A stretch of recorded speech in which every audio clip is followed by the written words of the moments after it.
Hey guys, it's your boy Mr. 𝐤𝐨𝐬𝐞. It's been a while since we did a video, a long video, not the 1 minute videos.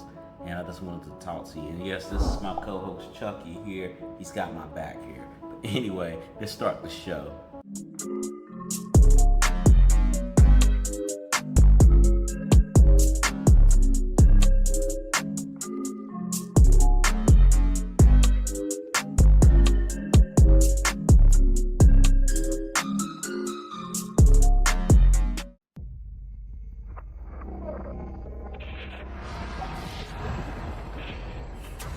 Alright guys, this is your boy Mr. 𝐤𝐴𝐬𝐵. I thank you for tuning in. If you're new to the channel, please go ahead and click on the subscribe button.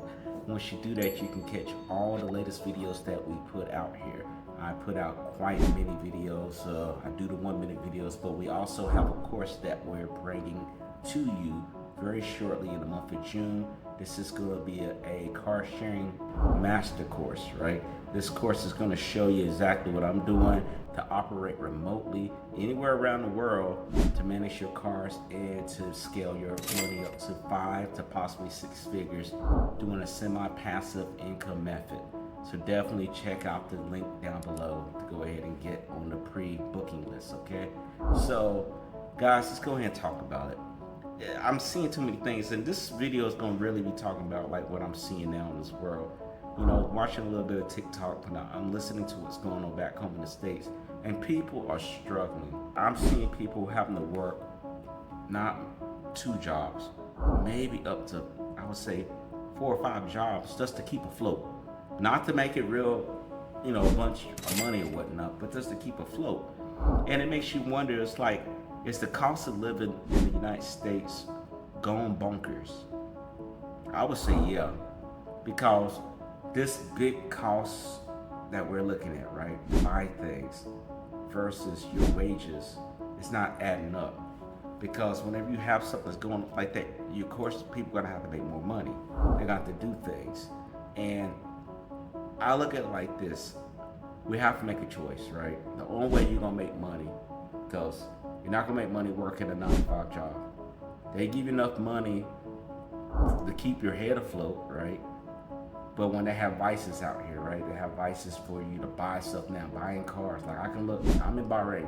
I can look at what's going on back home in the United States, and they always got these car sales. They always got this stuff you want to buy, this and that. You don't worry about no money down, this and that.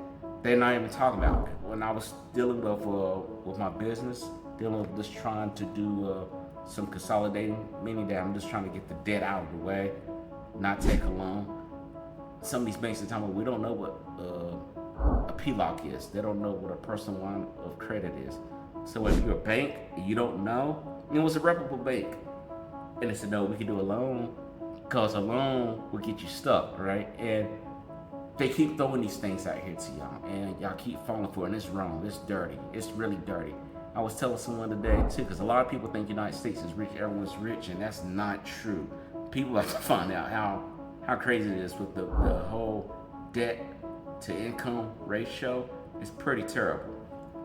I was telling this person today, the United States, with what we got going on with our money, with people's personal income, things like that, where people are going into debt, mountains of debt that they can't see, they see themselves paying in 30 years.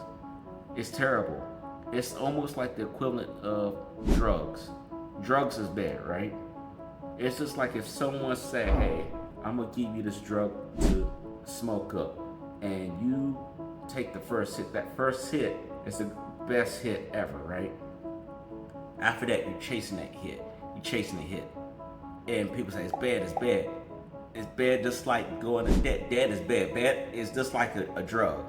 It's just like a drug. You can have alcohol as a drug. You could do drugs. You can have other addictions that's going on, right? You can have other addictions going on. Why not debt, right? If you keep seeing yourself running into debt over and over again, you gotta face yourself in the mirror and figure out like what is wrong with me at the end of the day.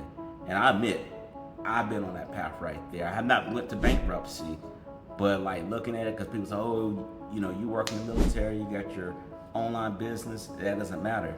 Because at the end of the day, you want to have something, you want to have something put away, right? Now, a lot of people are not willing to make the tough choice. And the reason being is that we've been educated the wrong way about money. You know, I think that's where an issue is at now with the younger generation. They don't want to go work for a company because the company, whatever the organization is, if they're not giving out a pension like their grandfather or their great grandfather had, right, or grandmother or whatever, they're not going to work for a company because there's no loyalty. The only thing you got is a 401k. The 401k can go anywhere you want to, right? 401k can move to the next job that you pick. There's no loyalty to stay here for 30 years. And a lot of companies don't really want to take care of someone that long. They're like, I'd rather just get them out the door. Had a friend who worked for a company 5 years, had a little issue with his phone, right? They said, oh, you was on your phone. And he said he's checking his time on the phone, right? They said, nope, you're out of here. They didn't care about his 5 years. They didn't take that in consideration. It was just like, that's done. And that was dirty right there. And that's why I think a lot of people in the younger generations, like, I'd rather just do my own thing. And I give that to them. If you want to be an entrepreneur, that's the best way to get ahead of all this. You have to create your own business. You have to be able to create your own wealth. If you're expecting to go work for another company, go work at Walmart, this and that, McDonald's, or wherever it may be, right? Oh, I'm going to work and be a manager. That ain't good enough, man. You got to own that thing. You have to own it. I was talking to my other friends, so like, hey man, we gotta start looking at things to own. Like, I don't own Turo, right? Turo makes money, but I don't own a company. I could turn my thing to a private rental company, but at the end of the day, you wanna know the ins and outs. Nothing wrong with doing multiple streams of income, but like, you hit multiple clocks is not it, right? I did that one time and it was painful. I wasn't in a debt situation. I was trying to get as much money as I can. This was before all this stuff was taking place with affiliate marketing and whatnot. I was working at a pizza place. I was working at Sears Roebuck when it was still around, and I was working at a car filter place. We were doing all three of those jobs for the summer, and money was stacking. But my body at the age of I would say 19, 20, I was barely hanging on. You think someone could do that continuously? They're gonna have issues, and I will tell you this right now. If we continue on this path, if we continue to say, well, I'm just going to go for broke every paycheck I get. They raise the interest rates too, by the way. You keep doing it, something's going to collapse. It's going to be a great collapse, I honestly think, right? Because people filing bankruptcy. There's a sheet that I got from the Federal Reserve not too long ago, and they broke down with the credit card debt, with everything was going on. I was looking at this probably back in January, and it was bad. Now, we're in April now, and stuff is still hovering. I know Synchrony just increased their rates, right? I know American Express just increased their rates. They're limiting people's credit limits. They're doing it, they're not even shooting an email, not giving, hey, we're gonna limit it. You find out on your bill, like, oh, I got too much I'm utilizing. And that's one thing too, these credit card companies are playing vicious games, because what they're trying to do, with everyone not paying their debt, right? This is the reason why they're doing it. Why people are not paying their debt, they're looking at everyone's stuff. And they look, even though you might make payments on time, and I'm talking about experience, even though you make a payment on time, you have not been late or whatnot, they're not willing to take that risk. They'd rather just lower your limit, have you look crazy when you're doing your FICO score, and at the end of the day, you like, dang, I gotta pay all this much more, because now you don't have that much wiggle room. You have to pay a lot more because they increase the interest rates. And I say, stop messing with them. Stop messing with them. I think honestly too, to conclude this, I think that these banks, they're putting out these cards with these high interest rates, they should be held accountable for it. Because just because you give someone a credit card doesn't mean that they're educated. They might be financially illiterate. There's a lot of people walking around America that's financially illiterate. They may even have a PhD, they may have an MBA or whatever, but they don't know the concept of money and how the money needs to work. If you really want to have people get smart with money, you need to start them at a young age. I say middle school, before they even get a hold of a checkbook, before they get a hold of a credit card.